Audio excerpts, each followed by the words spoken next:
Okay, as we move to celebrate World Water Day on 22nd March, I want to make an important announcement on behalf of an intergovernmental organization called the Global Water Partnership Organizations, and as well as on behalf of our partners around the world through the Global Water Partnership regions, over 2,800 partners that we work with.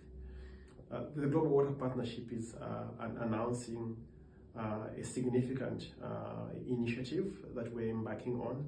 This is the Global Transformation Agenda on water investments to accelerate and ramp up on mobilizing climate resilient water investments for countries that are facing huge challenges.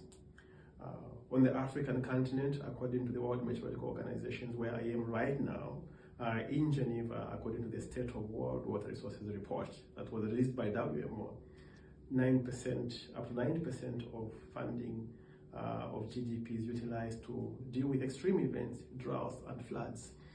And that's huge amount of resources that are being diverted. And we're also living in a very challenging atmosphere where we're seeing that there's basically shifting geopolitics as well as priorities around reducing funding for international development.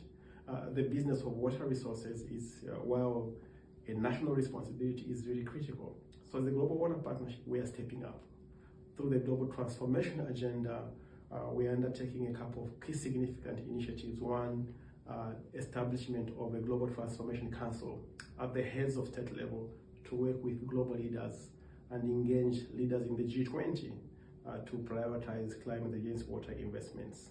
At the same time, we are also going to be working very closely with our partners in the multilateral development banks to basically accelerate implementation of their joint commitment on deploying up to 170 billion in climate resilience water investments that was announced during the COP Climate Change Conference in Baku, as well as the World Water Summit in Saudi Arabia. We'll also be doubling down and scaling our work on climate finance. We have a portfolio of over 20 countries that we are working with our partners, the Green Climate Fund, the Global Environmental Facility, the Adaptation Fund, and we are calling for increased financing of these financing mechanisms as we try to also engage further with them to double down and increase resource mobilization for countries that need this. And what is more critical, the Global Water Partnership is this week establishing a transitional office for our headquarters in South Africa. We have been in Sweden for a couple of years under the care of the Ministry of Foreign Affairs, who have been taking care of the organization. But with the increasing challenges on the ground with countries, the Global Water Partnership is decentralizing, relocating its headquarters from Sweden to one of the G20 countries, including South Africa, potentially Indonesia, Saudi Arabia, China, and others.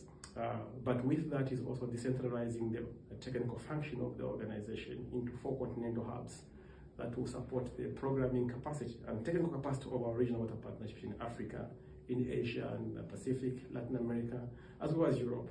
So the Global Transformation Agenda is really about mobilizing investments at scale, ensure that we put water at the center of the discussions around our global leaders. So I'm very proud to make this announcement from the headquarters of the World Meteorological Organization here in Geneva, and we look forward to working with many of our partners by scaling up and doubling down on mobilized investments, but also more significantly, we need increased domestic finance towards climate resiliency investments. Thank you.